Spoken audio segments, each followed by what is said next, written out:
Hi mga ka-sports, balitang NBA na naman tayo. Pag-uusapan natin ngayon kung paano sasabotahin ng Brooklyn Nets si Kevin Durant at ipadala siya sa Orlando. Ngunit sa alinmang paraan, malamang na i-trade sa Ro para sa Orlando Magic sa susunod na season.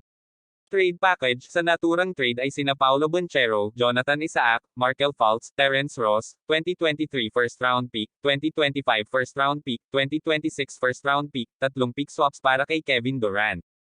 Hindi natin alam kung ano ang makikitang laro mula kay Paolo Banchero, ngunit malinaw na siya ay isang bundle ng talento na may malinaw na potensyal na all-star.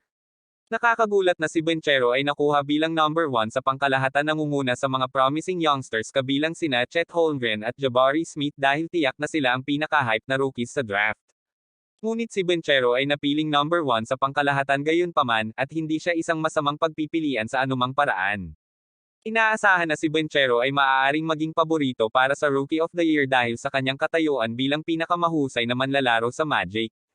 Hindi lihim na gusto ni Kevin Durant na umalis sa Brooklyn at ang kanyang pananatili sa Nets ay nauwi sa isang lubos na kapahamakan mula sa mga pinsala hanggang sa patuloy na pagkagambala sa loob ng court at off-court. Hindi kailanman naabot ng Nets ang kanilang potensyal bilang mga kampiyon sa championship at kitang-kita na ang koponan ay walang pupuntahan sa malapit na hinaharap.